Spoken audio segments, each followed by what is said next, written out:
Y bueno, pues ya estamos de regreso, mis queridos ciberestudiantes. En esta ocasión vamos a ver un poquito lo que es este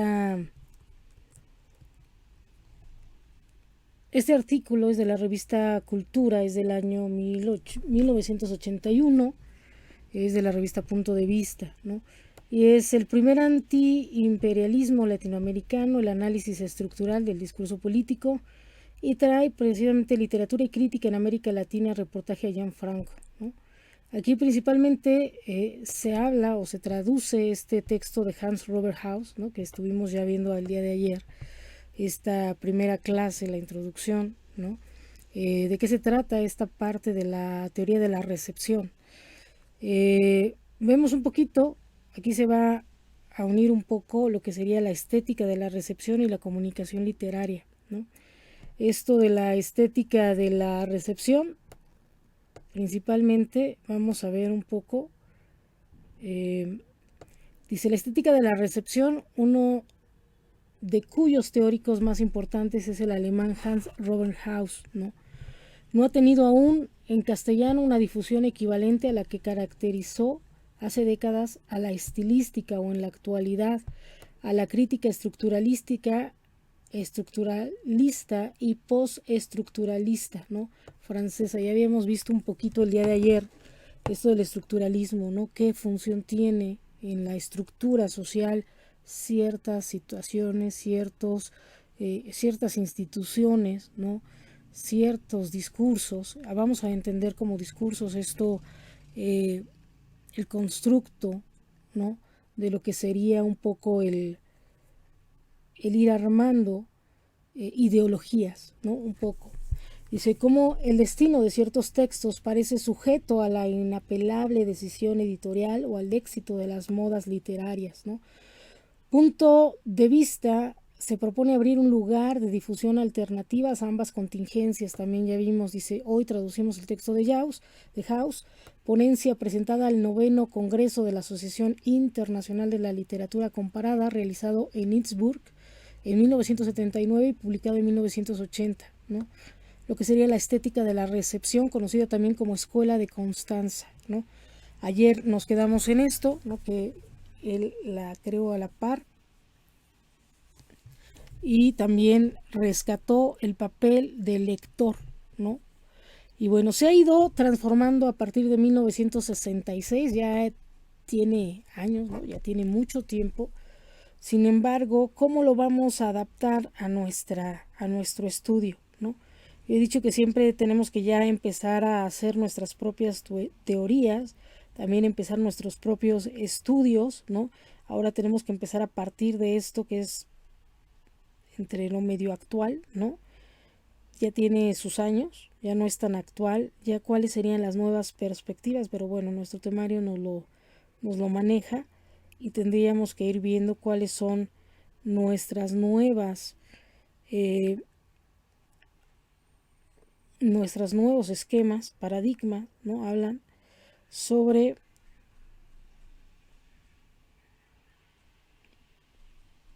son 57 años, ¿no? De distancia. Y bueno, tenemos que ver nuestras nuevas posturas, nuestras nuevas visiones, enfoques, paradigmas, ¿no? También el objeto, dice, de sus investigaciones es la historia literaria, definida como un proceso que implica siempre tres factores: el autor, la obra y el público, ¿no? Esto es así como pregunta de examen, ¿no? ¿Cuáles son los, dice, cuál es el objeto de las investigaciones de House, ¿no? La historia literaria. Y dice cuáles son los factores que va a estudiar el autor, la obra y el público. Es decir, un proceso dialéctico en el cual el movimiento entre producción y recepción pasa por la intermediación de la comunicación literaria. De este modo, la noción de recepción es entendida en el doble sentido de acogida o apropiación e intercambio.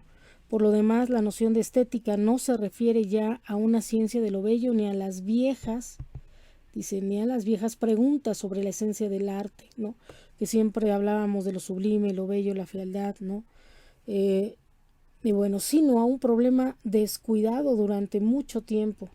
Dice, ¿cómo aprender algo sobre el arte a través de la experiencia artística misma, a través de la consideración histórica de la práctica estética que con las actividades de producción, recepción y comunicación está, dice, en la base de todas las manifestaciones del arte? La palabra alemana Rezeption, Ästhetik, desdichadamente, dice, sugiere un malentendido fatal en francés. En inglés, la palabra recepción pertenece solo al léxico de la hotelería, ¿no? Así de solamente acoger, dice. Sin embargo, este neologismo se ha abierto ya camino en la teoría estética internacional y es preciso ajustar su empleo en tanto noción de estética, recepción, y se comporta un doble sentido. Y de hecho, si vemos las palabras, excluye una de otra y a veces pudiéramos decir nada tiene que ver una que otra, no una de otra. Un doble sentido activo y pasivo a la vez se define como un acto de doble faz que incluye el efecto producido por la obra de arte y el modo en que su público la recibe. Su respuesta si se quiere, ¿no? El público, el destinatario, puede reaccionar de manera muy diferente. Dice, la obra puede ser simplemente consumida o además ser criticada. Puede, dice, puede admitírsela o rechazársela, ¿no? Pues se puede ser rechazada o ser admitida. Se puede gozar con su forma, interpretar su contenido, suscribir una interpretación conocida o intentar una nueva. Dice, incluso el destinatario puede responder a una obra produciendo una obra nueva. De este modo se cumple el circuito comunicativo de la historia literaria. El productor es también un receptor desde el momento en que comienza a escribir a través de todas estas actividades diferentes. El sentido de una nueva obra se constituye siempre de nuevo como resultado de las coincidencias de dos factores: el horizonte de expectativa o código primario implicado en la obra y el horizonte de experiencia o código secundario suplido por el receptor. El postulado metodológico que la estética de la recepción quiere introducir en la interpretación científica distingue los dos horizontes del efecto implicado y de la recepción actualizada de una obra de arte. Dice, es indispensable practicar esta distinción si se quiere comprender el engranaje de estructuras que condicionan el efecto de una obra y las normas estéticas aplicadas por sus intérpretes en el curso de la historia literaria. Y bueno, continuamos con nuestra lectura de este texto traducido de House, publicado en 1980. Vemos un poquito aquí la nota al pie donde dice: véase los trabajos incluidos en las antologías de Working. Puede también consultarse la edición francesa en algunos de los ensayos de Hans Robert House por una estética de la recepción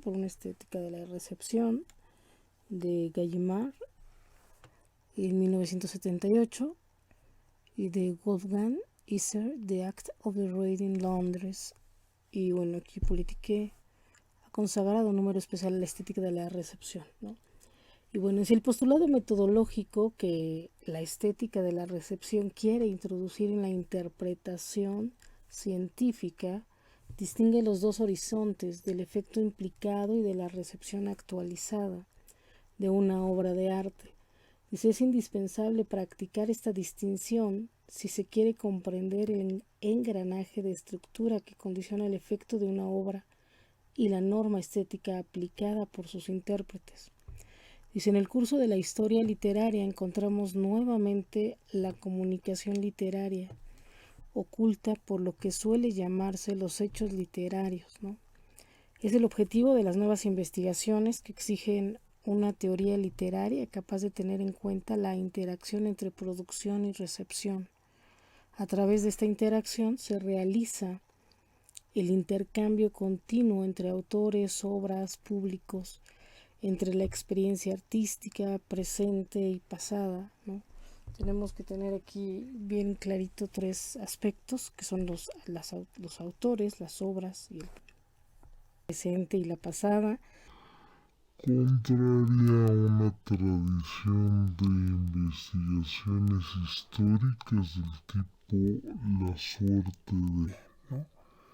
La estética de la recepción restituye el rol activo del lector en la concretización sucesiva del sentido por las obras a través de la historia. Por otra parte, la estética de la recepción no debe ser confundida con una sociología histórica del público, interesado solo en los cambios de gustos, de intereses o de ideologías, oponiéndose a ambos métodos que reducen la historia a casualidades unilaterales. La estética de la recepción sostiene una concepción dialéctica, ¿no? Desde su perspectiva, la historia de las interpretaciones de una obra de arte es un intercambio de experiencias, ¿no? Si se quiere un diálogo, un juego de preguntas y respuestas. Dice, en la década de los 60 se intentó transformar la teoría literaria en método descriptivo, ¿no? Y formalizante, colocado más allá de la interpretación. Esto de la dialéctica es un poquito esto de la síntesis, la tesis, la antítesis y la síntesis, ¿no? Un poquito lo que va manejando, dice. En la década del 60 se intentó transformar la teoría literaria en un método descriptivo y formalizante colocado más allá de la interpretación, según un modelo propio de las ciencias nomológicas. En oposición a esta tendencia, la estética de la recepción hace profesión de fe hermenéutica y se sitúa en el campo de la ciencia del sentido.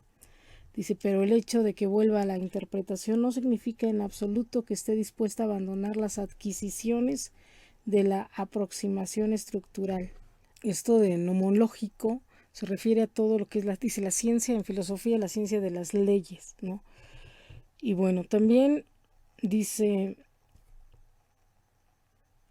no significa en absoluto que esté dispuesta a abandonar las adquisiciones de la aproximación estructural o que se entregue al ideal de una exégesis inmanente, ¿no?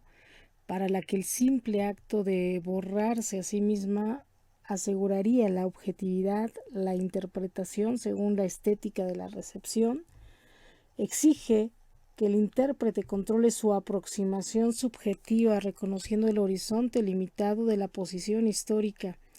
Dice, esta reflexión funda una hermenéutica que vamos a ir viendo más adelante, ¿no? En sí, que es la hermenéutica, dice que abre un diálogo entre el presente y el pasado y que integra la nueva interpretación en la serie histórica de las concentraciones del sentido, ¿no?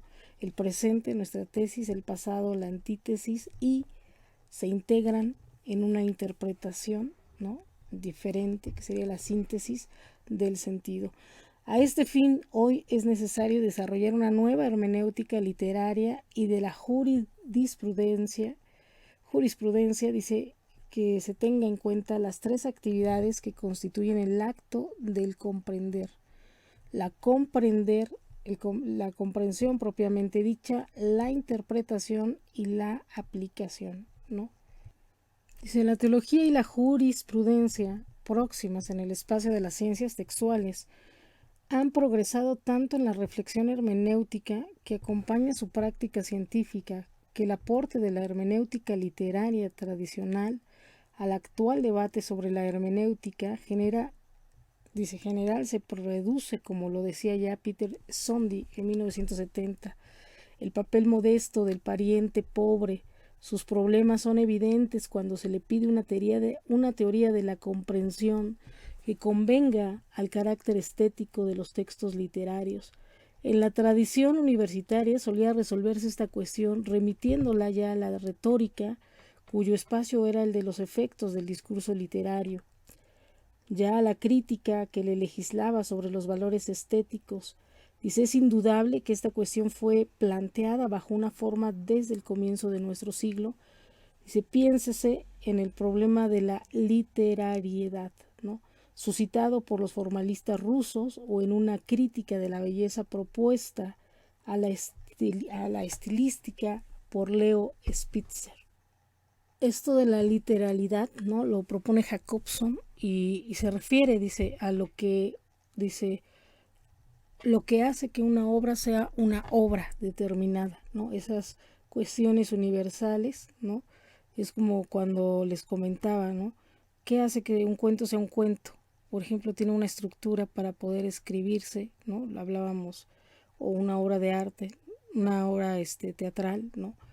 El triángulo argumentativo, esto de la forma centrípeta, ¿no?, de escribir un cuento, que esto lo he tocado en otras cosas. ¿Qué es lo que hace que una obra sea una obra, ¿no?, literaria en este sentido, ¿no? ¿Cuáles son los elementos para que sea un género literario, ¿no?, que se refieren a esto un poco? Esto lo propone Jacobson. Un análisis, o hacemos la diferencia entre exégesis y hermenéutica, ¿no? Cuando hablamos de la hermenéutica, actualizamos, sobre todo cuando se hace la exégesis, se hace un estudio de lo que es un texto bíblico principalmente, se puede aplicar a lo que es la literatura en sí. Por ahí les estaré enseñando lo de esta caja de herramientas que se utiliza mucho a veces en monasterios y esto, para hacer un poquito, para analizar lo que es el texto literario, ¿no?, independientemente de lo que es, que ya vamos viendo un poquito, que hemos visto en otros artículos, lo que es esta parte de la hermenéutica, el estudio hermenéutico, ¿no? Cuando hablamos de la exégesis en un texto literario, hacemos el análisis de, sobre todo, textos bíblicos, cuál era el contexto en el cual se escribió, cuál era la cultura de aquellos autores bíblicos, ¿no? Por ejemplo, todos los evangelistas o las cartas, ya sea de Pedro, de Juan, por ejemplo, de Pablo, ¿no? Cómo eran las características de esas comunidades, ¿no? Sobre todo en aquellos tiempos, la época de Jesús, en la época de en los textos bíblicos, ¿no?, las comunidades judías. Y hacemos todo ese contexto, incluso cuál era se hace incluso este análisis en sus lenguas casi nativas, ¿no?, hebreo, ¿no?, a veces el griego, las traducciones, desde ahí se va haciendo, incluso se elige ciertas Biblias, por ejemplo, para hacer una exégesis más apegada a una traducción, es la Biblia de Jerusalén, ¿no? Se utiliza la Biblia de Jerusalén, que es la traducción más realista, ¿no?, de estos lenguajes, de estas lenguas. En cuanto a la hermenéutica, una cosa es que yo diga qué es lo que me dice un evangelio en aquel entonces, cómo estaba visualizado, cuáles eran los elementos, incluso de los usos y costumbres de la tradición judía, ¿no?, que se hace en ese contexto, cuál era el papel, por ejemplo, de María en ciertos momentos de la Biblia. Pero en la hermenéutica es la interpretación, ¿no? ¿Qué me dice ese evangelio hoy, ¿no?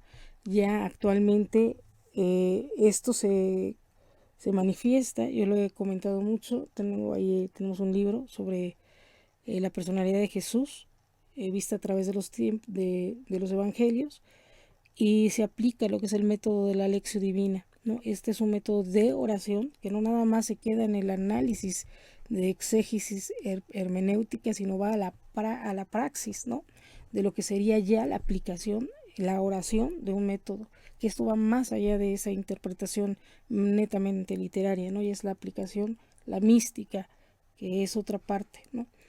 Sin embargo, eso es en textos literarios. Esto sí se puede traspolar, se puede llevar al estudio de otros textos, ¿no?, importantes a nivel histórico, pero principalmente se hace en lo que es el estudio bíblico, ¿no?, que es un poquito esto, la exégesis y la hermenéutica. La exégesis es completamente el análisis del texto tal cual, en su época, en su tiempo.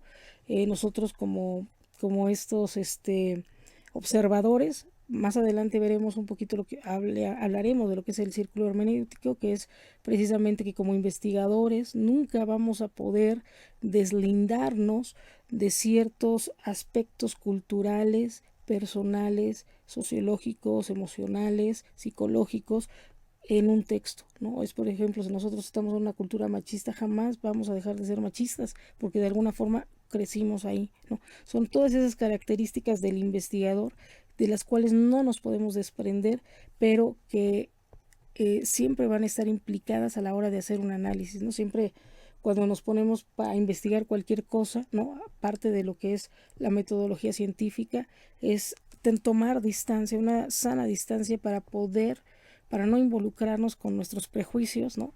Con nuestro pensamiento, con nuestra propia interpretación de la vida, ¿no? Nuestras propias vivencias y experiencias, y contaminar de alguna forma el análisis de un texto o de un fenómeno social, ¿no? Esto del círculo hermenéutico es precisamente eso, de lo cual nunca nos vamos a poder desprender y de lo cual nosotros a partir de eso vamos a explicar, ¿no? nuestra esencia, lo que estamos revisando, ¿no? Con respecto a esto, bueno, seguimos haciendo esta diferencia, ¿no? Yo podría agregar aquí esta parte de Alexio Divina, que es qué nos dice el texto en aquel tiempo, qué nos dice el texto hoy y ya cómo yo lo aplicaría a mi vida, ¿no?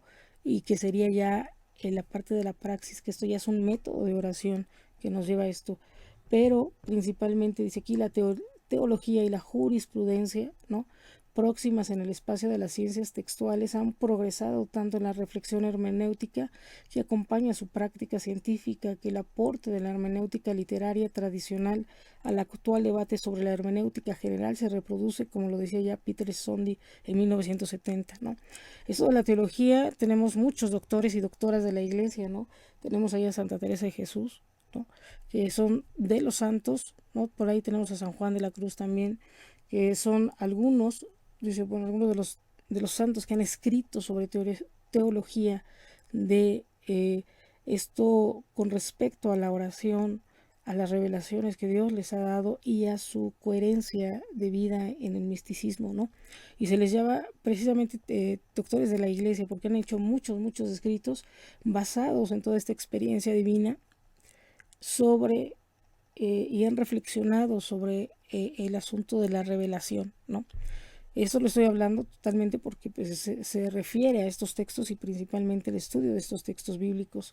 En cuanto a la jurisprudencia, ¿no? ¿Qué hablamos? Una cosa es la teología, lo que comenta un poco Leonardo Boff en su libro Iglesia, Carisma y Poder, ¿no? Una cosa es la jerarquía de la iglesia, lo que nos enseña la jerarquía de la iglesia, lo que nos dice que tenemos que hacer, ¿no? Los lineamientos sobre la tradición eclesiástica, sobre algunos aspectos prácticos, ¿no? Dentro de la vivencia religiosa, ¿no? Pero otra cosa es esta interpretación carismática, ¿no?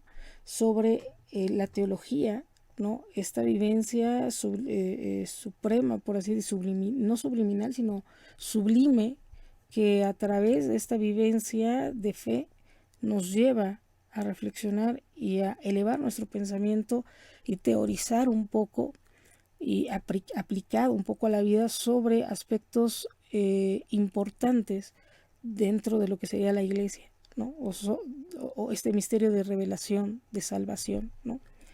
Que una cosa es esto y otra cosa es lo que debe de ser, ¿no? Esto, digo, bueno, ya se parte desde otro tipo de situaciones, la hermenéutica literaria tradicional, ¿no? Que es un poquito lo que se maneja en este sentido. Dice, sus problemas son evidentes cuando se le pide una teoría de la comprensión que convenga al carácter estético de los textos literarios, ¿no? Cuando hablamos de la estética, también ya estamos partiendo de otros parámetros, ¿no? Que vamos a ir viendo poco a poco. Si está un texto bien escrito, ¿no? El poema, ¿qué es lo que hace que sea bello, por así decir, este poema, ¿no? A veces tenemos la rima, el ritmo, ¿no? Lo que sería la métrica, ¿no? Todo esto que hace que nuestro género, nuestro texto literario, que se va a ir viendo, el cuento, la novela, ¿no? La obra de teatro, tenga esta belleza o esta estructura que lo hace ser el género que es, ¿no? Que esto ya lo habíamos explicado un poco más. Pero independientemente de este análisis que hagamos textual, desde cómo está construido un párrafo, cómo está construido todo el texto, el discurso, ¿no? Los párrafos introductorios, el de desarrollo, el de conclusión, todo esto que académicamente nos lleva a ser un poco así como dicen, de ley, ¿no? ¿Qué es lo que hace que un texto sea un poema? Lo que se hace, como dice Jacobson, que esta obra sea la obra que es.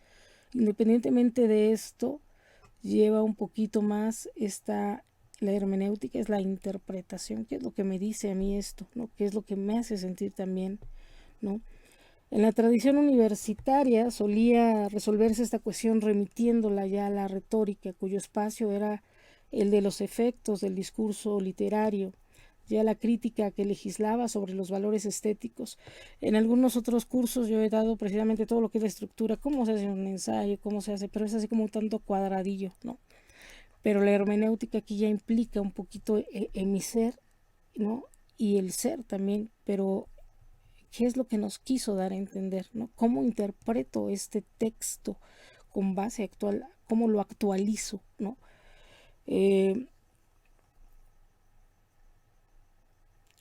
Por ejemplo, de por sí, por ejemplo, las fábulas tienen como la ley, la norma de que sean atemporales, ¿no? Que sean textos moralizadores, educativos, ¿no? De tal forma que dejen enseñanza, ¿no? Y tienen su estructura, lo que sería al final, ¿no? La moraleja, ¿no? Así se debe de escribir un texto. Pero ese texto en aquel entonces, ¿qué significaba, ¿no? Ahora, ¿qué me significa? ¿Qué me deja, ¿no? Así, esta frase, ¿qué me deja este texto? Que es un poco ya el introyectar a algunos, ya lo han actualizado con otro tipo de términos, como es el aprendizaje simbólico significativo, ¿no? Vivencial. Es un poco que es lo que ya hemos estado como revisando, dice. Es indudable que esta cuestión fue planteada ahora actualmente en este rollo que estamos hablando de los textos, libros de texto, ¿no? Cuáles son las competencias, ¿no? Que tenemos que adquirir, ¿no? Ahora ya es mucho más técnico o con otro tipo de técnicos, la hermenéutica va también, pero antes era, ¿qué te deja este texto? ¿No? Era la pregunta, a ver, yo leo esto, pero ¿qué me deja? ¿No?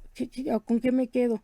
A veces no era ni siquiera el concepto, a veces era más una reflexión personal o que nos hiciera exactamente, que nos confrontara sobre la realidad, ¿no? A veces había cosas que ni siquiera pensábamos, ¿no? Pero era mucho esto lo que nos decían los profesores cuando leíamos, a ver, dime qué te dejó el texto. Y muchas veces en la academia siempre es, a ver, ¿cuáles son los textos? Por ejemplo, yo voy haciendo aquí señalamientos, ¿no? Cuáles son los conceptos importantes y vamos sacando como memorizando estos conceptos, ¿no? Los conceptos claves que tenemos que aprender de este texto. Pero la hermenéutica va a esta reflexión, ¿no?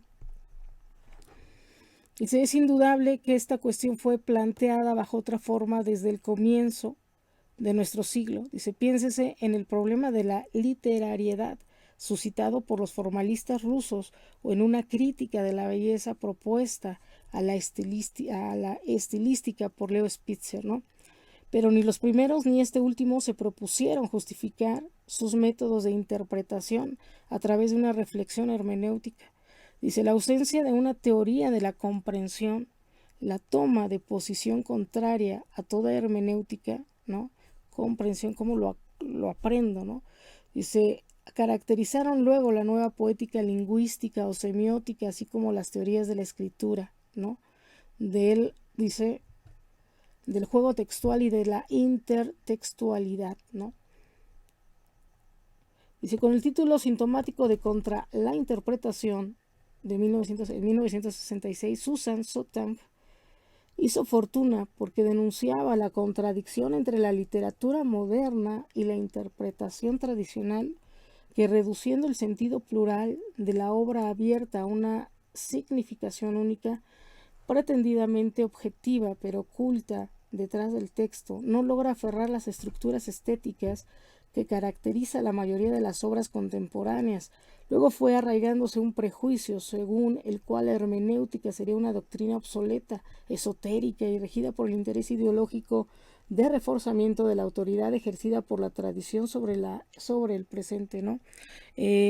Alguna de los debates que se ha tenido sobre la hermenéutica, digo, por ejemplo, ahorita nosotros, conforme yo les voy explicando lo que estamos viendo del texto, vamos introyectando, vamos apropiándonos del texto, lo vamos reflexionando, lo voy comprendiendo, ¿no? Es más vivencial, y esto puede llevar a la subjetividad, ¿no? Que es un poco lo que ellos están manejando en esta contraparte que es este texto, el título sintomático de contra la interpretación, ¿no? Porque una cosa es que yo interprete, pero puede ser mi propia postura, mi propia subjetividad, mi propia experiencia, y a lo mejor no es lo que realmente dice el texto, ¿no? Que es un poco lo que manejaba un poco la exégesis, ¿no? Pero si vemos, son, como yo se los he planteado, son parte de un proceso integral, ¿no? Una cosa es analizar, desmenuzar el texto visto, así como se los platiqué en el exégesis, ¿no? En su tiempo, en el tiempo y forma en aquellos años, analizando lo que era la cultura, ¿no? El contexto social, económico, cultural de ese mismo texto, de ese mismo autor, y otra cosa es actualizarlo conforme a mi vida, a mi contexto sociocultural, ¿no? Político, religioso, de mi propia vida, porque aquí ya me incluye, que es un poco lo que hace House, ¿no? Incluir al lector. Y, ¿no? Si hablamos ya de la lección divina, que es esta parte, otra parte que sería la tercera parte, la práctica, ¿no? La vivencial, porque no nada más es como letra muerta, ¿no? Que es un poquito esto. Dice Susan Sontag olvidaba, sin embargo, que su vivaz ataque contra las simplificaciones de la interpretación positivista ya había ido más lejos en el debate hermenéutico alemán. La estética de la recepción retomó los argumentos de la filosofía hermenéutica de Hans-Georg Gadamer al cuestionar desde 1966 el objetivismo de la exégesis impuesto en la enseñanza de la literatura, ¿no? Denunciaba las ilusiones del historicismo que, preconizando el regreso a las fuentes y la fidelidad del texto, es causa de que el intérprete ignore los límites de su horizonte histórico, ¿no? Desconozca lo que la recepción del texto debe a la historia, solo señale errores y mala lectura en el trabajo de sus predecesores, ¿no?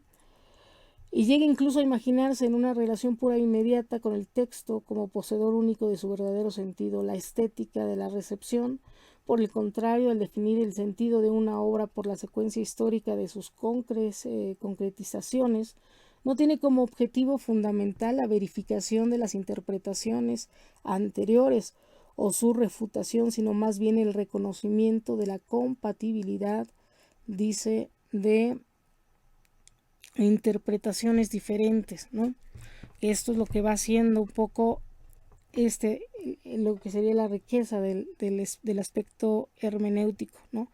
Dice, el principio hermenéutico que existe, reconocer que existe, dice, es la parcialidad, dice, que exige reconocer la parcialidad inherente a toda interpretación. No es la única herencia que la hermenéutica literaria debe a su hermana filosófica, ¿no? La hermenéutica de Gadamer, que aquí es una diferencia con House, dice, la incita a desarrollar el acto de comprender a través de tres momentos, ¿no? Esto es ya un poco lo que sería el método hermenéutico. Dice, empezamos, dice, la comprensión, el Verstehen, la interpretación, el Auslegen, y la aplicación, el Anwenden. Ese término de comprensión es de entender, ¿no? Lo introduce, es Auslegen, ¿no? Max Weber lo introduce, y también lo aplica aquí Gadamer, pero es ese texto, es esa acción, ¿no? De ponerse frente a una cultura, no como observador, sino introducirse en ella, ¿no? Comprenderla, hacer lo suyo. Vemos, dice, respecto de esta tarea y comparada con las otras hermenéuticas, la hermenéutica literaria adolece de un retraso considerable. La teología y la jurisprudencia nunca han perdido de vista que siempre se produce en el medio mismo de la comprensión, algo parecido a una aplicación a la situación presente del intérprete del texto. Solamente la filología redujo a partir del historicismo su método a la interpretación. No intentó esclarecer la comprensión estética y despreció el problema de la aplicación como si se tratara de una ingenuidad didáctica, ¿no? Sin embargo, el acto de comprender culmina para el teólogo con la predicación, para el jurisconsulto, con la sentencia, ¿no? Un texto legal o revelado demanda algo más que la simple comprensión histórica. La significación de una ley se concretiza en su aplicación a cada nuevo caso. Un texto religioso debe ser comprendido en tanto mensaje de salvación, de manera nueva en cada situación concreta. ¿Por qué razón la interpretación literaria debería detenerse en la reconstrucción de un pasado tal como realmente fue, ¿no? O en la descripción de un texto por el modesto placer de la descripción por sí misma?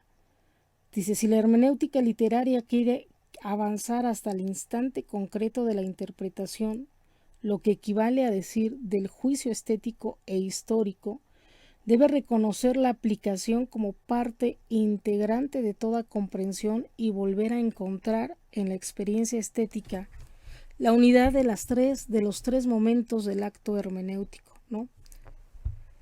Que sería comprensión, interpretación y aplicación. La estética nos va a ayudar a comprender lo que es la esencia, la sustancia, ¿no?, de las cosas. Vamos a entender sus valores, lo bello, lo bueno, lo sublime, también lo feo, ¿no? Nos va a llevar o nos va a conducir a conocer estos sentimientos, ¿no?, que tenemos. Para eso nos va a ayudar un poco la estética.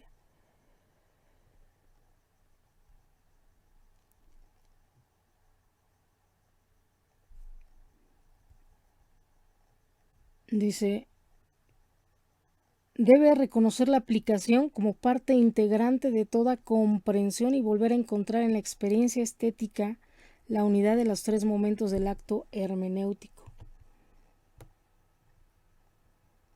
Y bueno, dice, las nuevas teorías de la recepción y de la comunicación literaria, desarrolladas independientemente en Constanza y Berlín Oriental, no son, por supuesto, un fenómeno propio de una tradición científica exclusivamente alemana, sino como lo esperamos, estas teorías pueden provocar un cambio de paradigma y atraer el interés público que los estudios literarios evidentemente han perdido después de la guerra. Dice, si estas teorías tuvieron una repercusión inesperada es porque formaban parte de un cambio de dirección más general que se impuso en la historia de las ciencias del hombre a mediados de la década del 60, ¿no? La aparición de la estética de la recepción es contemporánea al cuestionamiento del paradigma estructuralista dominante, ahistórica, que impulsaba la lingüística, la semiología, la sociología y otras disciplinas hacían fórmulas y concepciones análogas destinadas a converger en la elaboración de una teoría englobante de la comunicación humana. Dice, el estructuralismo, desarrollado primero por la lingüística y luego por la antropología como discurso del método universal, suscitó una crítica que definió en lo esencial las siguientes premisas: un universo lingüístico cerrado, sin referentes y por lo tanto sin relación con el mundo, sistemas de signos sin sujetos y en consecuencias sin nexos con la situación de producción y recepción del sentido, una noción de estructura con valor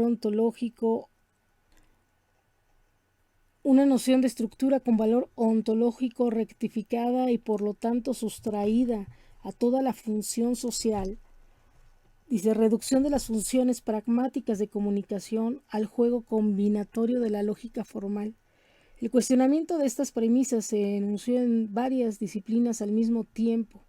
Dice, la teoría literaria comenzó a devolver sus derechos al lector, al espectador o al receptor. La lingüística pasó de la frase al texto y desarrolló una pragmática de los actos del lenguaje, de las situaciones comunicativas. Dice, la semiótica se aproximó a una concepción de los códigos e incluso de los textos culturales, ¿no? Si la antropología social renovó la cuestión del sujeto, de las funciones e instituciones sociales, asimismo a un renacimiento de la sociología fenomenológica que retomó desde su perspectiva el problema de la constitución de sentido. La lógica formal, en fin, se ve superada por una lógica propedéutica que introdujo el diálogo en la argumentación. No olvidemos, dice, que por esos años la cibernética o teoría de la información se imponía con tal fuerza que parecía proponer como una ciencia de salvación la mejor preparada para reducir los problemas complejos de la comunicación humana a la solución más simple. Dice, esperanza engañosa, como debe reconocerlo a pesar suyo, la estética informacional para la cual el factor comunicación sigue siendo un valor estético negativo, ¿no? Con la teoría proteestructurales desarrolladas por la crítica literaria francesa posterior a 1968, la estética de la recepción comparte la noción de la obra abierta, ¿no? Que es un poco lo que el término que introduce House. Ópera operta, según Humberto Eco. El rechazo del logocentrismo, la reintroducción del sujeto y la revalorización del texto literario a través de la función de transformación social. Pero las teorías literarias de procedencia alemana se distinguen de las francesas sobre la escritura en el hecho de que estas últimas hacen derivar la génesis del sentido de esa productividad reflexiva que es el texto mismo, mientras que las primeras explican la constitución continua del sentido por el intercambio o la interacción entre las dos actividades de la producción y la recepción literaria, ¿no? Es un poquito lo que se va a ver ya al final de este texto, de este curso. Vamos a analizar un poco el trabajo, ¿no?, de Vital, que él habla un poco sobre lo que es la teoría de la recepción, pero aplicándolo a textos de autores mexicanos, ¿no? Y bueno, dice, así es preciso preguntarse si el primer paso metódico que conducía a la vanguardia francesa de la obra al texto no debiera ser seguido por un segundo paso que no lleve del sujeto que escribe al que lee y juzga en la medida en que se trata de, dice, de comprender a la literatura como un proceso a la vez comunicativo y creador de normas sociales, ¿no? Aquí hablamos un poco este debate que están haciendo sobre lo que es el texto, ¿no? Sobre lo que son algunas situaciones, ¿no? Esto que ya están empezando a manejar, que necesitamos revisar de los libros de texto supuestamente de la 4T, ¿no? Empezamos con el libro de la ética moral, ¿no?, del presidente Andrés Manuel, que sería aplicar, por ejemplo, todo esto de la hermenéutica, todo esto, lo que está haciendo, cuáles son las temáticas que estamos viendo, ¿no? ¿Por qué el presidente está metiendo, si es lo que están diciendo, que está metiendo cuestiones de brujería, que está metiendo lo de los narcos, que está metiendo cosas en contra de lo que son los empresarios, ¿no? Una cosa es la realidad y una cosa es lo que hacen ellos, ¿no? Los intereses es que a lo mejor es porque está hablando mal de ellos, ¿no? Y porque son personas y grupos opositores, que esto es lo que tendríamos que ver, ¿no? Que es lo que nosotros tendríamos que analizar desde una reinterpretación de unos textos. ¿Por qué? Como ahorita lo acabo de decir, porque esos textos nunca nos han dado textos en las escuelas privadas, ¿no? Siempre se pagan los útiles y los libros y carísimo, ¿no? Nunca se habían preocupado si les llegaban, las escuelas privadas nunca se han preocupado si llegan en tiempo y forma los libros del gobierno, ¿no? Los que se preocupaban eran los chicos y siempre llegaban a destiempo. A veces terminaba el año uno y nunca llegaban los libros. ¿Por qué ahorita tanta exigencia y tanto sobre los libros de texto, ¿no? Esto es lo que se tendría que ir analizando y reinterpretando. ¿Y qué es lo que dicen? ¿Por qué les está pegando tanto, ¿no? ¿O por qué les está doliendo tanto a tantos grupos? ¿Por qué tanto rollo con esto? Y bueno, dice, por ejemplo, la comunicación literaria debe ser concebida como un campo intersubjetivo, ¿no? ¿Cómo es posible que digan cómo se ponen los niños y todo lo que hay en la red social, ¿no? Desnudos, pornografía, que está al alcance de menores y nadie se pronuncia, los medios no se pronuncian en contra de ese tipo de contenidos explícitamente sexuales, ¿no? Y terribles, sobre violencia, y no hay una queja social ni mediática, como lo está viendo a través de cuál es el enfoque, ¿no? Todo esto es lo que tendríamos que ir viendo.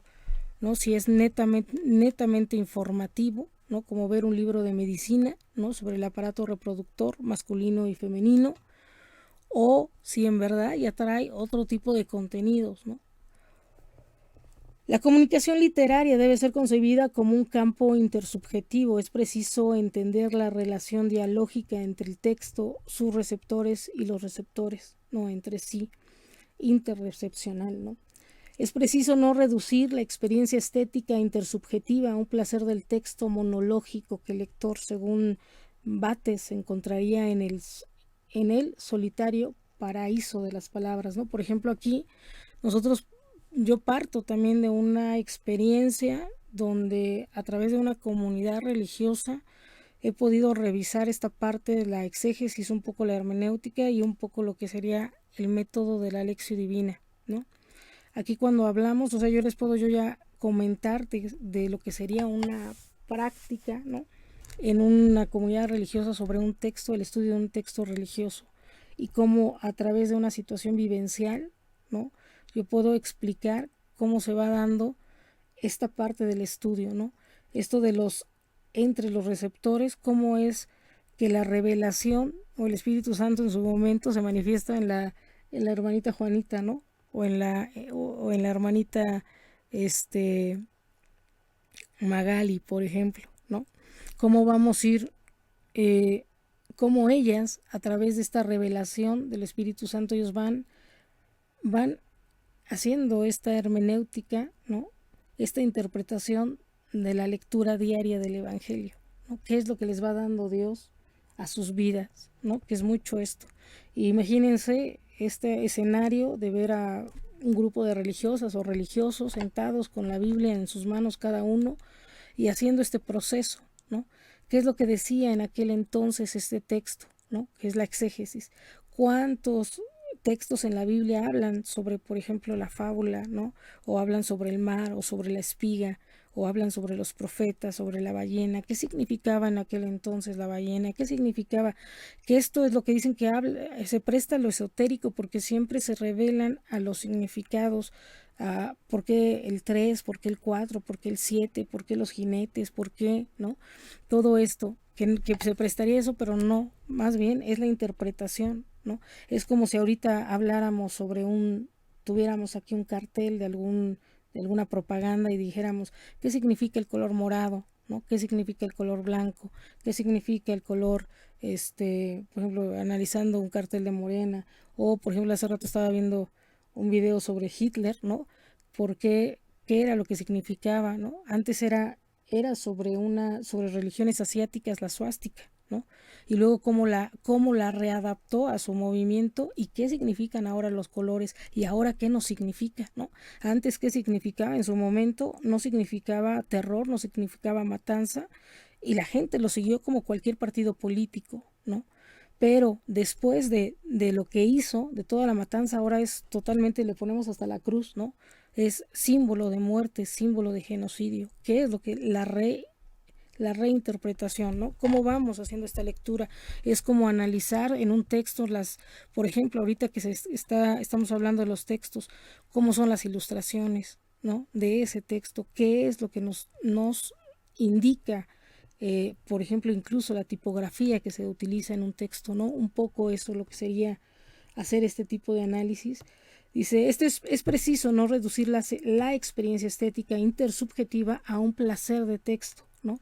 Un monológico que el lector, según Bates, se encontraría en el solitario paraíso de la palabra, ¿no? Una cosa es leer así por placer, ¿no? Como yo les he dicho, leemos por placer, nos sentamos, nos acostamos, empezamos a leer, ¿no? Sentaditos. Y otra cosa es hacer este análisis de interpretación. Los estudios literarios de los humanistas pertenecen a una ciencia comparatista, avant de lettres. Si se considera que sus obras maestras, desde el Renacimiento italiano hasta el idealismo alemán, fueron concebidas según el modelo de paralelo entre los antiguos y los modernos, legado por Plutarco, ¿no? Es un legado por Plutarco. Estos paralelos surgían de una necesidad que superaba incluso la profesión de fe filológica, ¿no? Se trataba de encontrar y justificar las normas de una perfección que todavía unía lo bello y lo bueno, la estética y lo moral, ¿no? El historicismo de la era romántica debilitó esta consideración humanística de la comunicación literaria, poniendo fin en tanto ciencia, ¿no? Por ejemplo, estamos hablando de géneros literarios, ¿no? Y voy a explicar un poco con lo que serían los poemas, ¿no? No es lo mismo que yo me esté concentrando totalmente, voy a saber cómo se hace el haiku, cuál es la estructura del haiku, ¿no? Y yo perfeccione constantemente mis pequeños poemas, mis pequeños haiku, hasta que yo logre la métrica, ¿no? Y la rima exacta que requiere el haiku o un soneto, ¿no? Ejemplo, ¿no?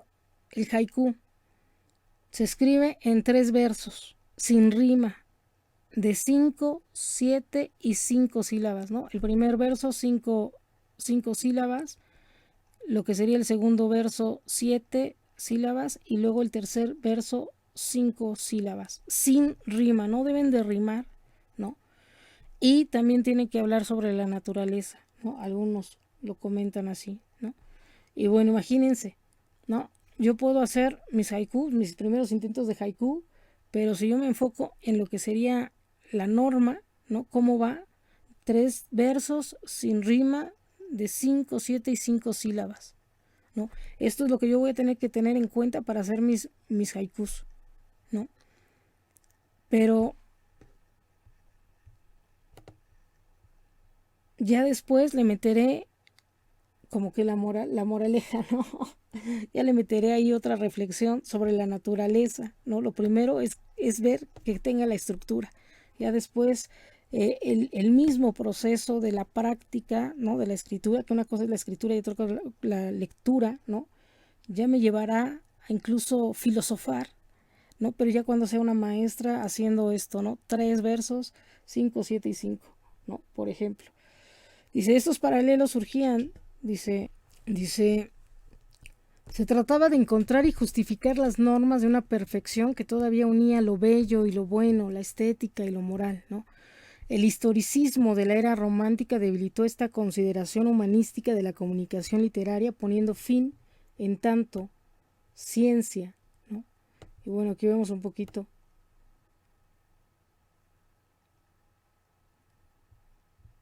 Y bueno, en cuanto a ciencia de lo singular y lo individual en la historia, el género historiográfico de los paralelos, como pueden reconciliarse hoy las necesidades de la comunicación literaria con el conocimiento histórico.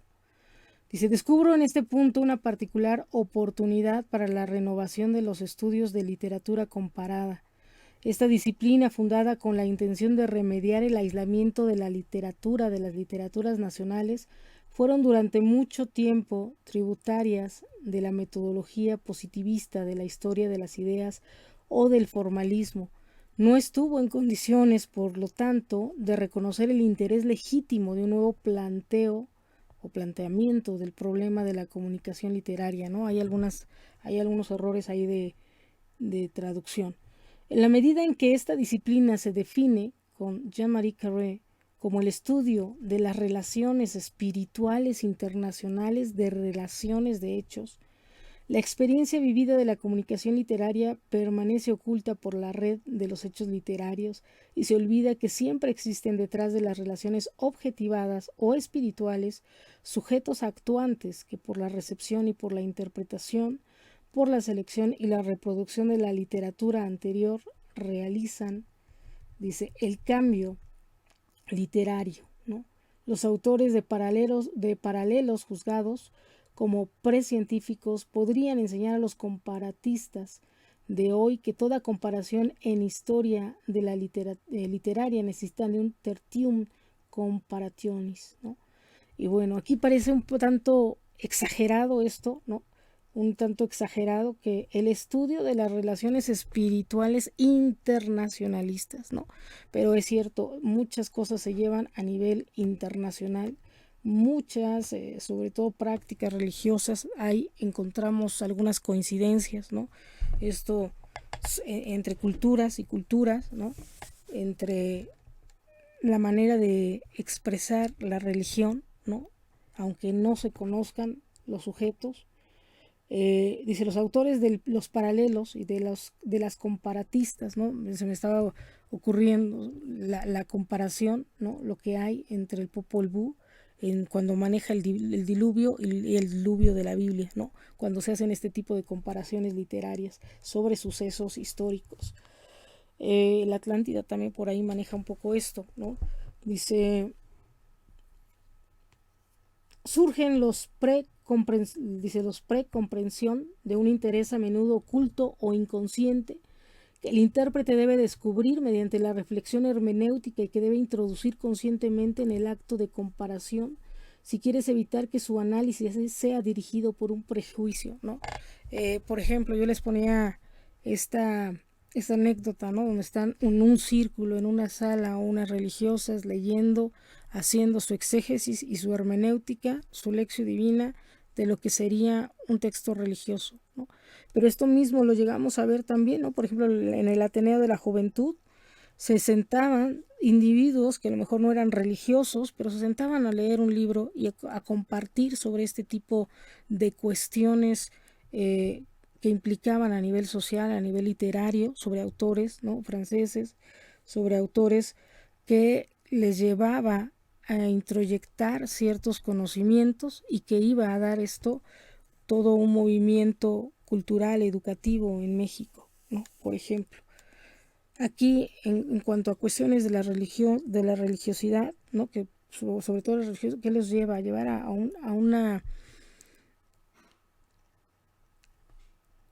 a introyectar en sí mismas, por ejemplo, las religiosas, ¿no? Y a vivir mejor su fe, ¿no? Más vivencial, más entregadas, más unidas a Dios, por ejemplo, ¿no? Que es una de las diferencias o de lo que se hace a través de la interpretación. Esto nos lleva a unirnos a un ser trascendente, ¿no?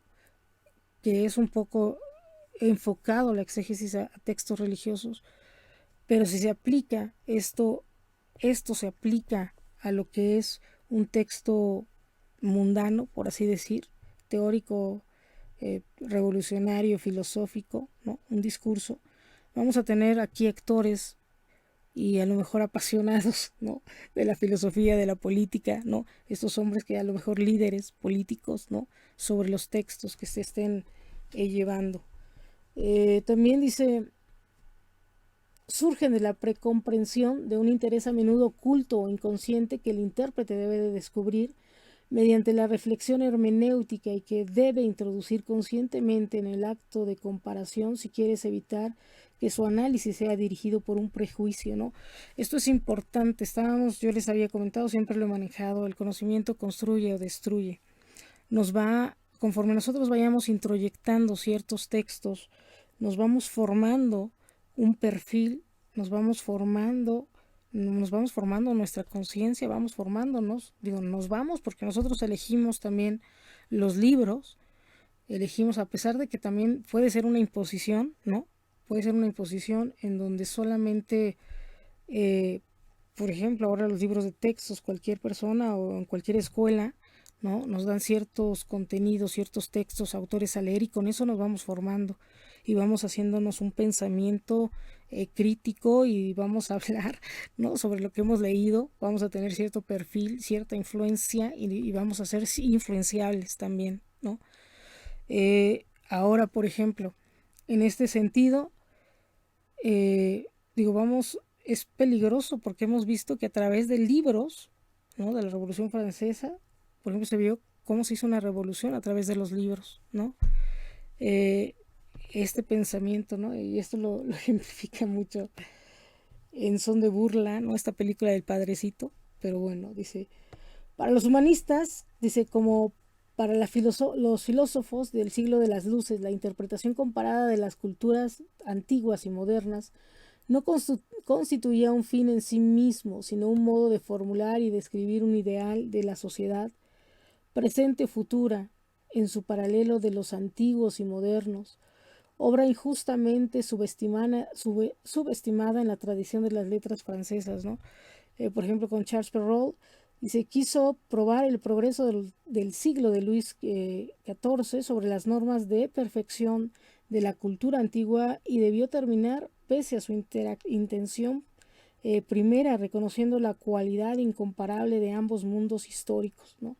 La historia del arte de la antigüedad de Winckelmann, concebida como una antítesis a las bellas artes de los modernos, debía poner de manifiesto a través de un desarrollo cumplido por los antiguos la idea de lo bello, ¿no? Dice, única, digna de imitación, también debía poner ante los ojos de sus contemporáneos mediante nuevas interpretaciones del estilo alto, una utopía estética sobre la buena vida en comunidad. Rousseau, en sus críticas de la civilización moderna, utilizaba las comparaciones entre la ciudad antigua y el Estado moderno a fin de visualizar los postulados y el cuadro abstracto del contrato social mediante la evocación de la verdadera vida republicana. Schiller y Schellinger intentaron en sus escritos de 1797 encontrar una solución nueva a la querella de los antiguos y modernos, partiendo de la distinción histórica de las dos edades de arte antiguo y moderno y proyectando la filosofía histórica del arte futuro de la que surgía el programa estético del romanticismo, ¿no? Por ejemplo, esto de mente, ¿no? Mente y cuerpo, cuando hacemos estos diálogos. Y bueno, si comparados con estos antecedentes, los proyectos y fines de las disciplinas que se quiere comparatista, se parecen hoy algo modestos, ¿no? Se quieren comparar incluso al célebre proyecto de una historia comparada de las literaturas en las lenguas modernas, ¿no? Dice, me parece que corre el riesgo de fundar un museo imaginario de la literatura universal al carecer de objetos que superen la comparación metodológica. Para evitar este riesgo debería renovarse la cuestión de la comunicación literaria, lo que supondría reconstruir más allá de las relaciones reitificadas de la historia literaria tradicional, las relaciones de recepción y de intercambio que la experiencia del arte hizo siempre posibles, muchas veces enfrentando límites religiosos y políticos, tanto entre las naciones como entre el pasado y el presente, ¿no? Dice 5. La tarea de representar la historia de la literatura como un proceso de comunicación, dice, implica, primero, dice, reconstruir el rol activo de la comprensión en las relaciones de recepción e intercambios literarios, dice. Este presupuesto hermenéutico es por lo demás bastante más viejo de lo que puede pensarse. Quid recipitur ad modum recipientes. La estética de la recepción puede recurrir en este punto a la autoridad venerable de Santo Tomás, ¿no? Lo que se recibe a modo del recipiente, ¿no? Significa eso. Quid recipitur ad modum recipientes. La estética de la recepción puede recurrir en este punto a la autoridad venerable de Santo Tomás, ¿no? Estamos hablando de San Agustín también, ¿no? Por ejemplo, estos filósofos, ¿no? También han influido en el conocimiento. También hablamos de los griegos, ¿no? Hablamos, por ejemplo, el 10 junio, ¿no? Que decía, debemos orar por una mente sana en un cuerpo sano, ¿no? Esto ha sido son frases que se van siguiendo y que lo aplicamos a nuestra vida, no nada más así, ¿no? Y que muchos tenemos ese tipo de conceptos de acuerdo a lo que vamos leyendo, ¿no? Dice, admitido este principio, se percibe de inmediato la insuficiencia de ciertas categorías tradicionales de la historia literaria, como fuente, influencia, modelo, posteridad, Nachleben, herencia, dice. En consecuencia, es preciso traducirlas a relaciones dialécticas. Si se quiere comprender la historia de la comunicación literaria, admitir el rol activo del receptor implica reconocer que todo acto de recepción presupone una elección y una parcialidad respecto de la tradición previa.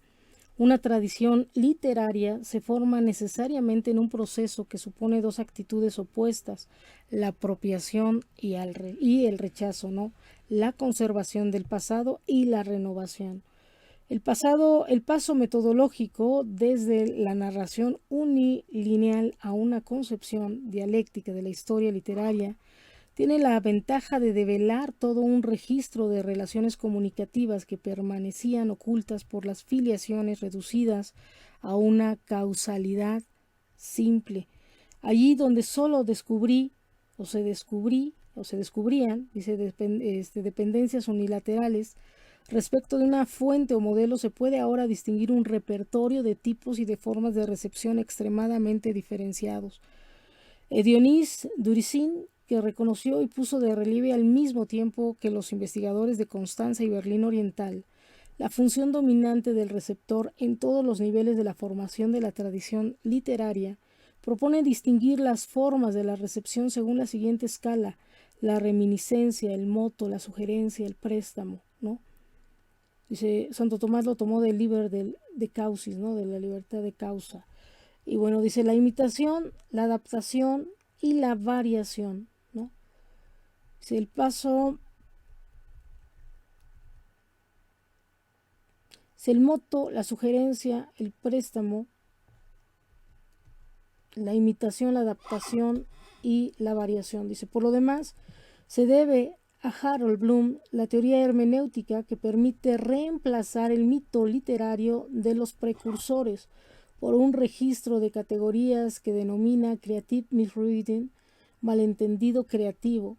La relación entre los grandes autores puede explicarse entonces bajo la forma de ratios revisionistas, o digamos más bien respuestas que los poetas hijos dan a las preguntas que los poetas padres dejan abiertas, por ejemplo, la corrección o desviación del sentido, su complemento antitético, su aniquilación, la sublimación, el retorno al sentido original perdido o superación que entraña consecuencias imprevisibles, ¿no? Pero no solo las formas de actualización de las obras canónicas y el diálogo entre los grandes autores se encuentran a la luz de la estética de la recepción, su dinámica histórica, los estilos, los géneros, las épocas, los renacimientos, considerados como productos acabados y cerrados por la investigación positivista, reaparecen en el horizonte moviente de su significación acontecimial, dice, y requieren ser interpretación tomando en consideración la posición cambiante de los intérpretes, ¿no? Vamos a checar lo de la traducción. Dice, estos textos requieren ser interpretados, ¿no?, en consideración a la posición cambiante de los intérpretes. Una época literaria, por ejemplo, no es un hecho cuya significación pueda ser definida y objetivable de una vez para siempre, sino una manifestación histórica que no puede ser sustraída a un proceso de significaciones siempre productivos, ¿no? El sentido de una época literaria se revela en las concretizaciones sucesivas de su significancia, para usar un término de Roland Barthes, ¿no?, que resultan tanto del acontecimiento como de su efecto en diferentes momentos, efectos que pueden ser reconstruidos en la historia de su recepción a partir de la primera acogida hasta la interpretación actual. Para comprender, por ejemplo, el romanticismo en el nivel de nuestra actual posición histórica, no basta limitarse a la descripción cerrada de una época homogénea, tal como aparece en los manuales, ¿no?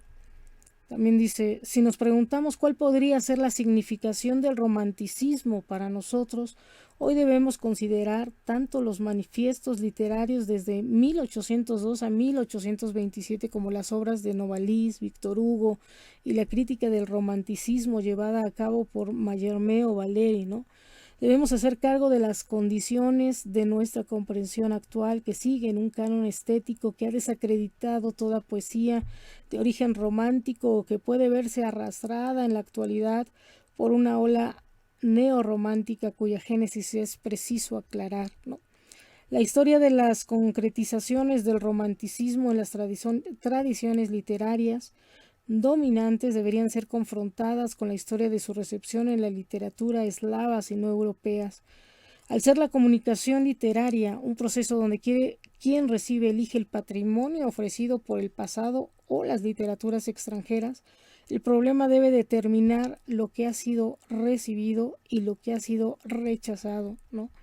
¿Por qué recibimos, por qué rechazamos esto? Que esto es bien importante, ¿no? ¿Cómo lo aceptamos o cómo lo desechamos, ¿no?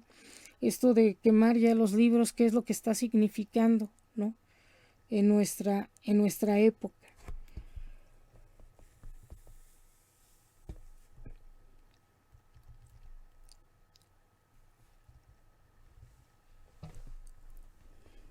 ¿Por qué, por ejemplo, John Paul Hoffman dice fueron leídos e imitados inmediatamente fuera de Alemania, mientras que otros escritores como Novalis o Eichendorff solo tuvieron un suceso tardío, ¿no? Se plantea con extrema precisión, dice, en tanto revelador de la concretización histórica del sentido de una época literaria. ¿Qué acepto, qué rechazo de la cultura, ¿no? Sobre todo estos términos que parecieran antiguos, pero que las literaturas extranjeras, ¿no? Que estoy aceptando, ¿no? Por ejemplo, ahorita yo le estoy hablando del haiku, ¿no? Poesía japonesa, ¿no? Esto de las FIL, que ya va a venir en noviembre, ¿no? Viene todo lo que es la FIL de Guadalajara y las FIL, ¿no? Toda la FIL del Zócalo y todo, con estas ferias, ¿no? Con estos países invitados, ¿no? Estas literaturas extranjeras que estamos importando a nuestra sociedad, ¿no? Y así en todo el arte, ¿no? La música, ¿no? El K-pop, ¿no? Todo lo que estamos viendo. Dice, nuestro ejemplo permite extraer dos conclusiones. Dice, la estética de la recepción disuelve la noción de época definida siguiendo a Hegel como expresión del espíritu objetivo y disuelve también la concepción de una unidad simbólica de todas las manifestaciones que son simultáneas.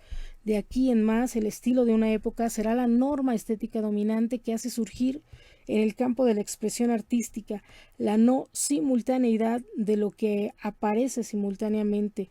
La aparición de un nuevo estilo que haga época puede negar la norma estética hasta entonces dominante en el pasado literario, puede arrojarla al olvido, pero también puede adjudicarle una función subordinada dentro del nuevo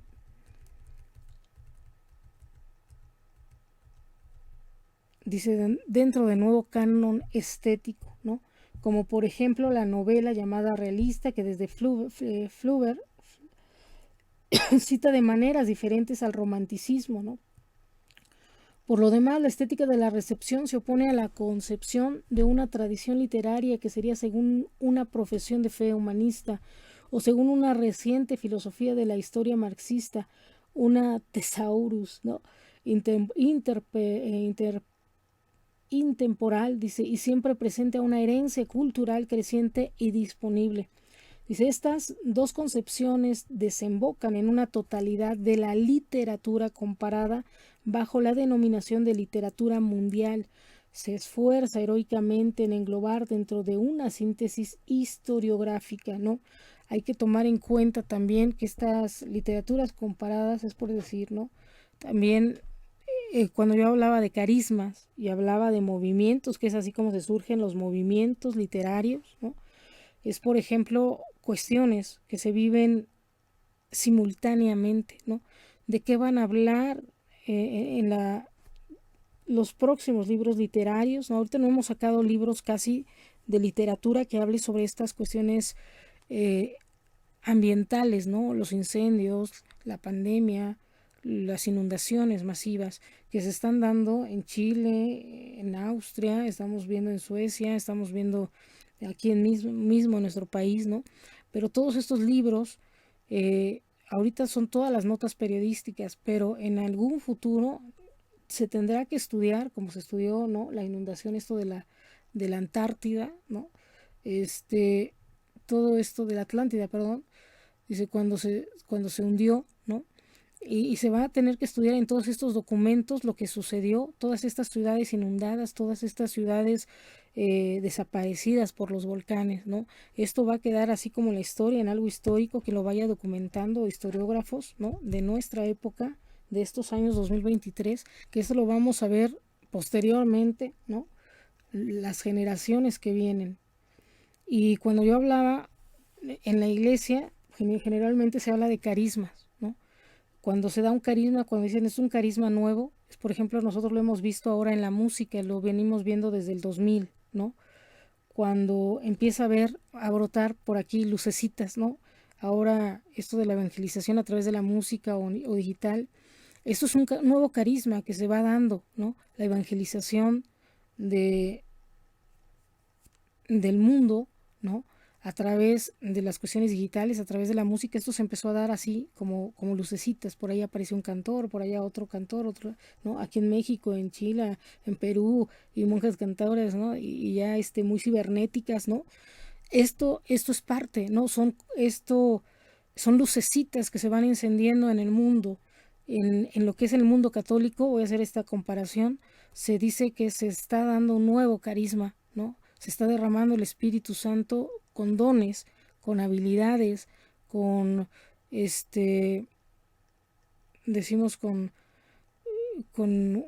sobre todo las habilidades que se van dando en diversos lados del mundo para formar un movimiento y para formar este carisma, ¿no? Algunos se van a formar como una congregación, en una sola congregación, y de ahí se va a expandir.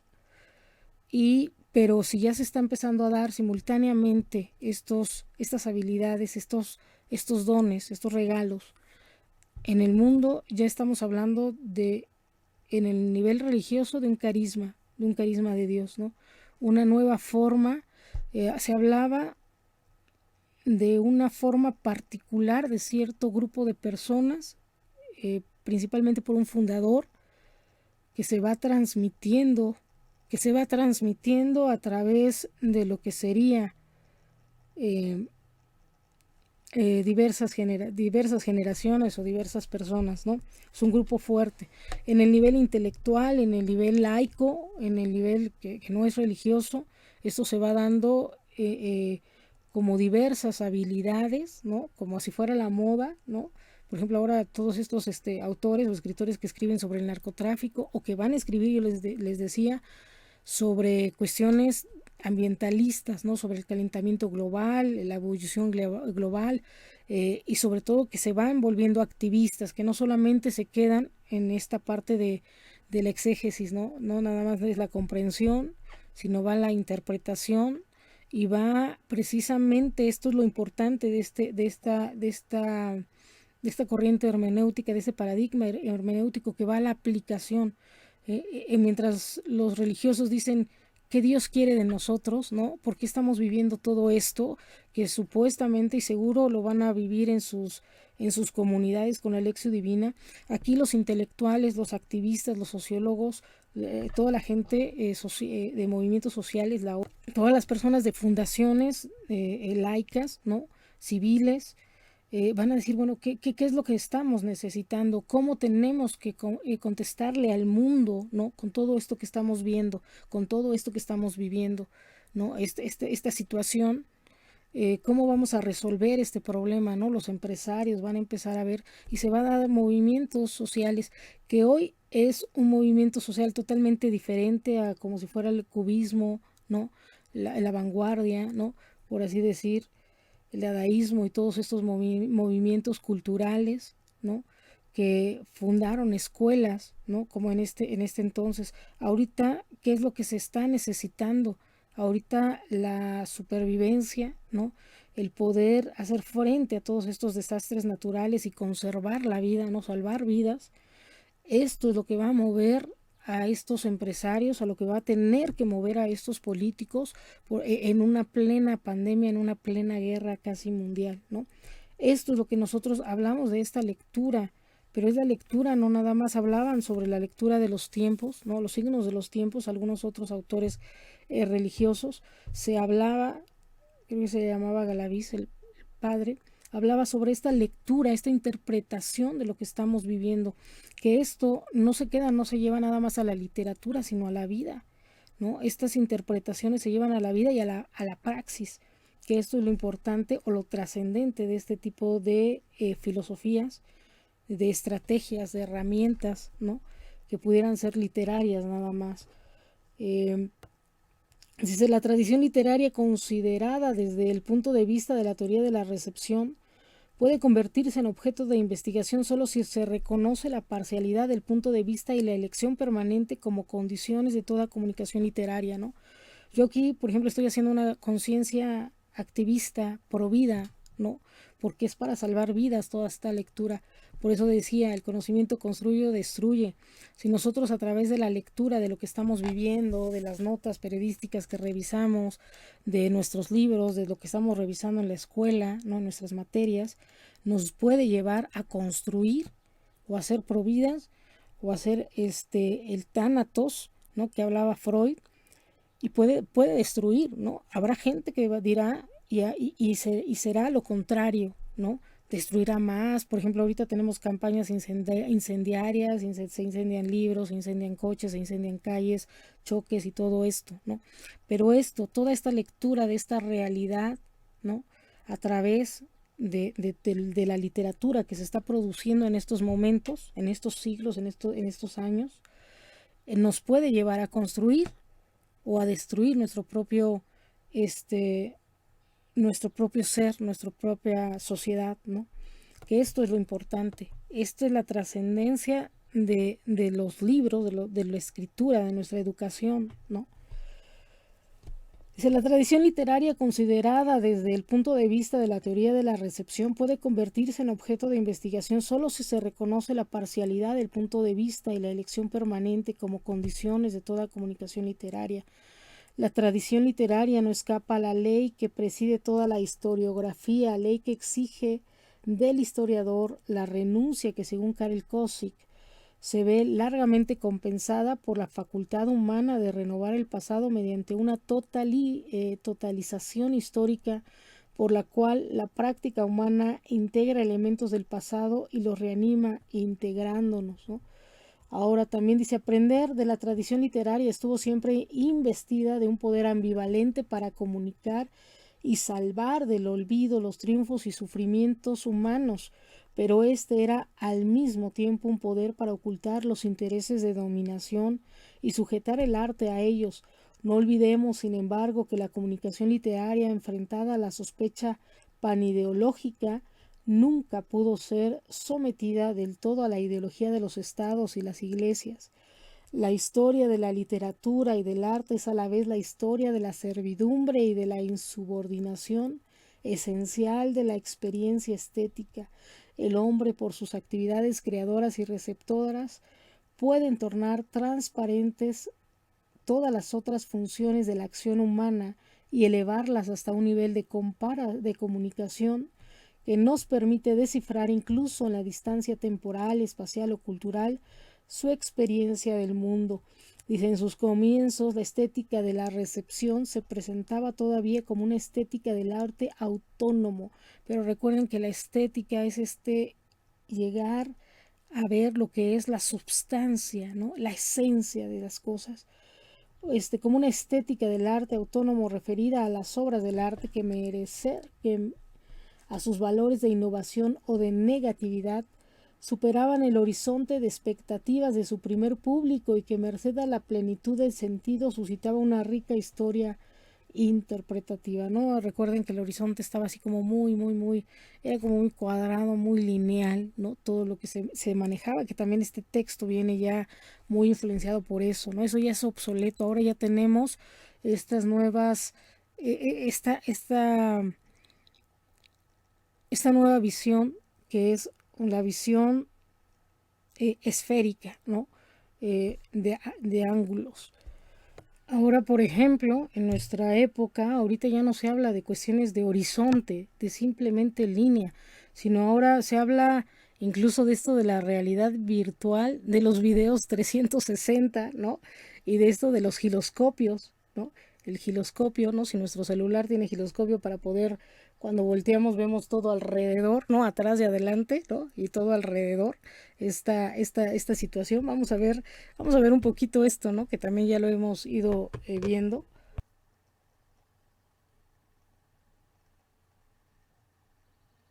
Un poquito lo que antes se veía, en los que tuvimos la experiencia, que ya no está la mega pantalla, ¿no? Ahí en el Papalote, Museo del Niño, era un poquito esta experiencia lo que teníamos, ¿no?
Y bueno, es una probadita, ¿no? Dice, en sus comienzos la estética de la recepción se presentaba todavía como una estética del arte autónomo, referida a las obras de arte que, merced a sus valores de innovación o de negatividad, superaban el horizonte de expectativas de su primer público y que, merced a la plenitud del sentido, suscitaban una rica historia interpretativa, en la medida en que la cuestión de las funciones sociales del arte se imponía nuevamente al campo de las investigaciones debió abrirse a tradiciones literarias anteriores y posteriores al periodo del arte autónomo, colocadas más allá de la noción humanitaria de las obras, abrirse a la comunicación literaria en la amplitud de todas las funciones, sin excluir el deleitar instruyendo, desacreditado por el arte, ¿no? Arte por el arte, y despreciando muy bajo la etiqueta de literatura de consumo.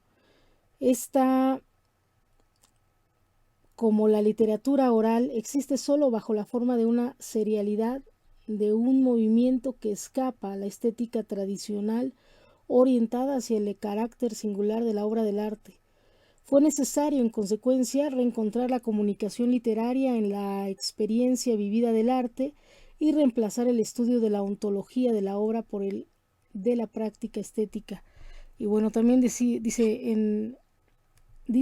en esta empresa John Dewey, Jan Mukarowski y Michel Dufresne abrieron caminos, dice, pero no elaboraron la historia de la práctica estética en sus tres actividades fundamentales, ¿no? La producción o poiesis, la recepción o aiestesis, y la comunicación o catarsis.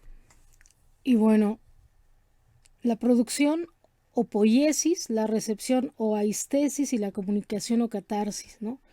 Mi teoría de la experiencia estética concuerda con la de Mukarovsky, y en la medida en que esta define la función estética como un principio vacío, incluso trascendente, que permite organizar y dinamizar todas las otras funciones de la acción en el mundo cotidiano, dice, a esta teoría del signo estético que hace transparentes las realidades opacas del mundo vivido, agregó que la función estética, en oposición a la teórica, permanece arraigada en el goce estético que, definido como goce de sí mismo en el goce del otro, abre la interacción comunicativa, mientras que para Mukarovsky la función estética se constituye solo por una negación de las funciones prácticas y comunicativas.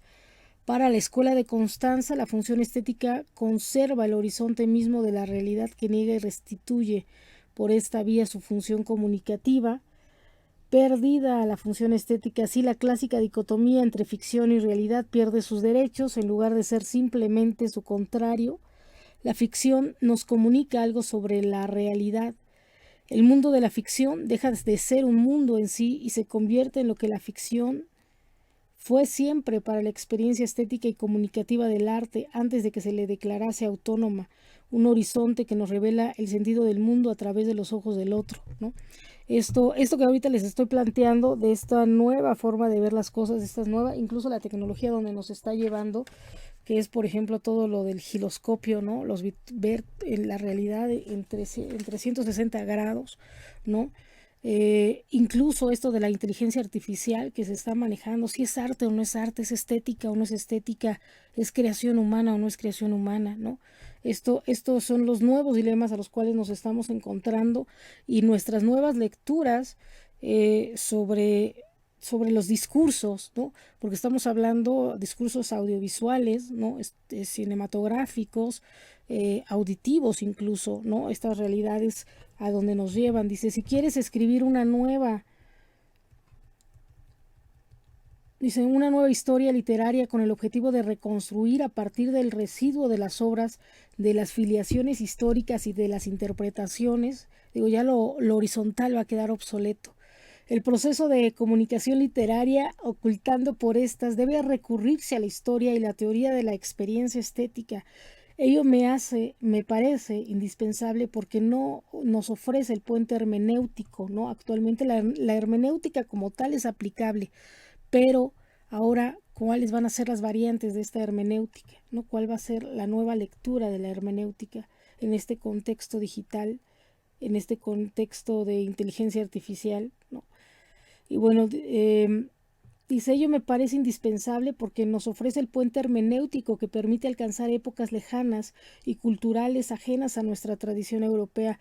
El historiador necesita tanto como el antropólogo de esta vía de entrada, ya que la mayoría de las veces debe encarar sus análisis sobre la base de documentos o testimonios dispersos, incompletos y mudos, y cuando no engañosos, ya que no fueron pensados para el placer del texto de un lector posterior o la comprensión de un observador extraño. Las manifestaciones del arte, o digamos mejor los testimonios de un mundo vivido una vez que son dominados por la función estética, superan siempre la situación pragmática de su origen, incluso cuando conserven fines rituales o ideológicos. Cuando la experiencia estética entra en juego, el hombre gana distancia respecto de la servidumbre al ritual religioso o político. El objeto del culto que ha sido capturado por la función estética no puede ya seguir ocultando su secreto, ¿no? Esto es muy padre, habla de la servidumbre al ritual, ¿no? Esto se ha manifestado mucho en cuando somos esclavos, ¿no? Esclavos de los celulares, ¿no? Esto, la misma gente, las mismas personas, ¿no? Han hecho burla, han hecho, por ejemplo, estas imágenes son increíbles, ¿no? Estos esclavos del celular, vean nada más, ¿no? Las imágenes que estamos como tipo zombie, ¿no? Anclados al celular. Estas imágenes son bastante interesantes, ¿no? La nueva, el arte viene manejando, o sea, a pesar de que nos ayuda a crear un nuevo discurso, unos nuevos textos muy auditivos, ¿no? Muy visuales también, muy increíbles en cuanto a cuestión de estética, ¿no? Ahora, aún así somos esclavos, ¿no? Estamos siendo esclavos, estamos como zombies en esto. Esto es el dilema, las críticas que estamos viviendo de lo que es estas interpretaciones, ¿no? La adaptación de la. Dice, cuando la experiencia estética entra en juego, el hombre gana distancia respecto de la servidumbre al ritual religioso político. También hablemos del ritual tecnológico, ¿no? El objeto de culto que ha sido capturado por la función estética no puede ya seguir ocultando su secreto. Transformado en objeto estético, recibe la doble estructura de una alteridad que revela su ser otro, su extraneidad, y al mismo tiempo se refiere a través de la forma a otro, a una conciencia dispuesta a comprenderlo. Hacer accesibles el arte y la literatura del pasado que hoy parecen extrañas y apropiárselas a través del conocimiento de su misma alteridad, tal la tarea de la hermenéutica histórica. Cuando se trate, dice, de una cultura extraña a la tradición artística europea, deberá recurrirse a una aproximación sistemática, ¿no? Facilitada por el repertorio de los géneros literarios y orales proporcionados por la teoría literaria y el comparatismo, o bien recurrir al repertorio de modelos de identificación preparado por la psicología literaria, o finalmente al repertorio de los roles o instituciones sociales elaboradas por la sociología del saber, ¿no? También es muy importante, por ejemplo, aquí yo me haría una pregunta: ¿por qué siempre recurrir a la literatura del pasado? ¿Por qué no crear nuestra propia literatura, vivir el presente, ¿no? Que esto es lo que a veces ya carecemos, ¿no? De estos nuevos escritores, de estos nuevos artistas, ¿no? De esta gente que en verdad se plasma a través del arte, a través de su esencia, a través de estos productos intelectuales, su esencia, ¿no? La crítica hacia la sociedad. Poco a poco se van acabando, poco a poco se van yendo, van muriendo incluso, ¿no? Ya por ahí. Dice que la experiencia, por ahí tuvimos la muerte de Kuhn, ¿no? De Kundera también, de Milan Kundera. Dice, creo que la experiencia primordial de esta hora es lograr la síntesis de las proposiciones metodológicas de la investigación literaria consagrada a los problemas de la comunicación que se plantean tanto en la diacronía de los procesos de la recepción como en la sincronía de los sistemas de comunicación. Quizá de todo esto surja una nueva oportunidad de reconciliación de la metodología hermenéutica y estructurales. Una podría aprender que no hay ciencia de lo singular, la otra que la ciencia que carezca de comunicación no se constituye en saber, ¿no? Esta traducción fue de Beatriz Arlo, ¿no? Y recapitulando, ¿cuáles son los tres aspectos? Principalmente todo la hermenéutica viene de un proceso dialéctico, ¿no? Que maneja lo que es la tesis, la antítesis y la síntesis, ¿no? La creación de un nuevo conocimiento, de un nuevo saber, que es lo que concluye aquí el artículo. Dice, no hay ciencia de lo singular, la otra que la ciencia que carezca de la comunicación no se constituye en saber, no los tres principales postulados de la hermenéutica para hacer su análisis, ¿no? La comprensión, la interpretación y la aplicación. Y esto último que nos maneja John Dewey, ¿no? Esto de la producción, recepción y comunicación, ¿no? Que es la poiesis, la aistesis y la catarsis, ¿no? Que esto sería lo principal de este capítulo, de este artículo, que es principalmente la traducción, que esto es lo importante, que es la traducción de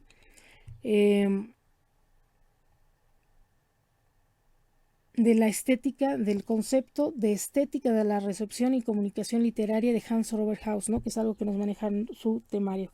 Así es que bueno, cualquier duda ya revisamos, son 8 hojitas, pero si ven, estamos analizando párrafo por párrafo, explicándolo, y a cualquier duda, pues ahí ya me escriben, ¿no? En los comentarios. Nos vemos en otra clase. Mi nombre es Teresa Salazar, estamos haciendo historia.